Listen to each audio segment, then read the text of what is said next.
And that secured our spot in the World Cup. What was it like after securing that win? Tell you another story. We all prepared, and we finally get to Seville, and then we get on a bus, get to our hotel. We go down. We're checking in, and it's always Jim and me always leading it. So we're checking in. We're right at the counter, the hotel reception area. And in walks Argentina, and here's Greece, here's Giannis Antetokounmpo, and here on our left is Scola and all these guys. And Jim and I just look at each other, and Jimmy says, "We're here, coach." I mean, yeah, wow. I mean, we were in between all those guys, so it was surreal. And if my job in 2013 was to keep us focused and not get caught up in the hysteria, that my job in 2014 was not to get the players, was stop them from becoming fans.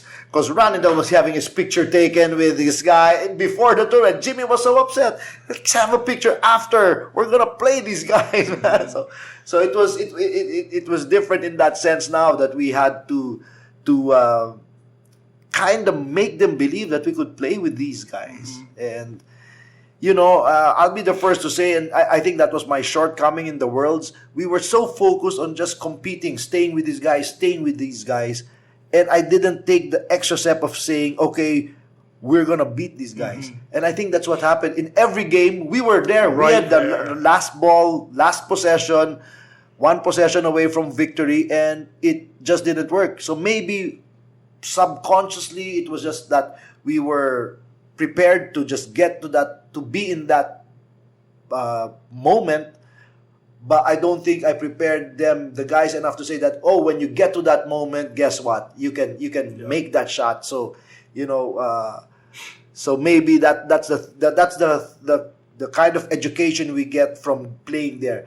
So I think the next time we get there, it's gonna be different because now we've been there and we felt that. That's what I was thinking. Like the way you guys competed in that tournament, I mean, for me personally, it was surprising. Like I would see you guys were underdogs. Yep. Then all of a sudden you're in an overtime game. Yeah. You're in a last possession close game. Like every game was close.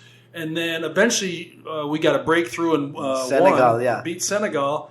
But that, to me, that was just, once now that we've won there, hopefully that's just the first step into what can happen in the future. Now that we know, hey, we can compete, we can, beat these teams. Yes. We're right there. So hopefully that was just a breakthrough, and that will lead to success in the future. That's our hope.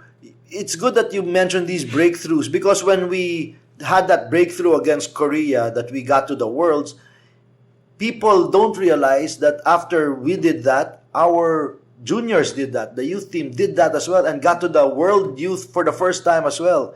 Okay. And then our women, Gilas Pilipinas, got the breakthrough. Now they're competing in Division 1 of Asia as well, from just being relegated always to the second division. Yeah. So it's kind of that breakthrough where people, because of what Gilas did, people are now thinking, we can do this. Yeah. See, so you're right. That's a great point that you brought up. It's really a breakthrough. So hopefully in the future, if we do get to the Worlds, then we know better because we've been there. So, it's a process, like they say. Yeah, sometimes a very painful one, but I think everyone's optimistic about the future of Philippine basketball.